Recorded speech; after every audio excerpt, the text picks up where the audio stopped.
Every single person in this world has done amazing things. If you're applying for a job, you have done amazing things. You're a phenomenal leader. Maybe you have some experience. Maybe you have some grit or some hard work. The point of interviews is to convince the person that you're talking to that you are perfect for the role that you're applying for.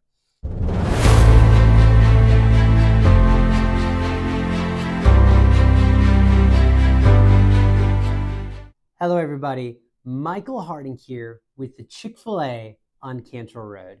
Thank y'all once again for watching our next episode of Memorable in Minutes.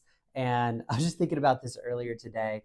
I always love to say thank you because you're taking the time to watch some of this content that we're putting out there. So you might hear me say thank you for the next 45 episodes, but just know from my heart that I'm just truly thankful for all that y'all do and all that y'all are willing to do to take time to grow yourselves as leaders.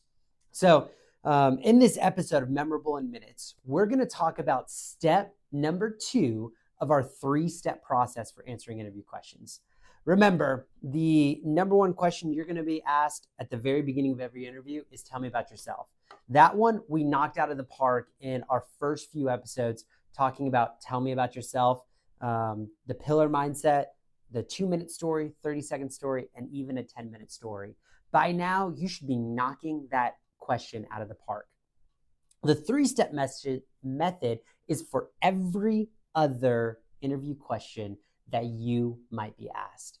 And the reason why we're talking about this today is because in the previous episode, we talked about BLUF, or step number 1, which stands for bottom line up front. You guys are ready to accomplish those because in that last video, I gave you some action items of going forth and taking the list that we had in the description and answering the bottom line up front for each of those questions that we listed. I would challenge you, that video is not very long. If you have not watched the previous episode, go and watch that before we continue. Because if you start trying to get stories based on answers, things are not going to work out well. So that would be my challenge for you. Go and watch that episode before you continue this one. But for today, we're going to talk about step number 2, which is give me a story. So here's my heart behind it. So often with interviews, what I have found is that every single person in this world has done amazing things. If you're applying for a job, you have done amazing things. You're a phenomenal leader. Maybe you have some experience. Maybe you have some grit or some hard work. The point of interviews is to convince the person that you're talking to that you are perfect for the role that you're applying for. So the reason why I talk about giving stories is because stories are a great way to keep people engaged, to get them to remember your answer, to get them to validate what you're talking about, which we'll unwrap in a second, but then also just to make sure that the answers that you're giving are concise. Because if you're giving a story and you practice delivering the story in a certain way, you're not going to sit here and ramble about different aspects. You're going to deliver the story that you've talked about. So when I talk about stories, I have a couple of ground rules that I always talk through. Number 1, don't shy away from negative stories. If you have a story that you messed up and something that you learned from, don't shy away from those stories. Number 2, always use names and dates and specific events that have happened. The more specific that you can be, the more it will confirm what you're talking about. And number 3, make sure that you can find a way to connect this to the answer that you're talking about. So what we're going to talk about today is let's start to unpack some of the stories that you might have. And how I want you to think about this is almost like a catalog or a library of stories that are on a shelf. And the way we're going to approach this is I want you to just take off a story off the shelf, talk to somebody about that story, and put it back up there. And as we go through this process, what's so amazing about the way that we do this 3-step process is that all you have to do is pick any story on your shelf. If you change up step number 1, which is the BLUF, and change up step number 2, which is the summary, you can use that same story to answer 6 different interview questions. 8 different interview questions, 20 different interview questions if you are methodical enough. This is the heartbeat of our 3-step process, which is creating stories of what you've done. So here's what I want to challenge you with. Go and start remembering some of the amazing things that you've done. When did you produce an amazing result?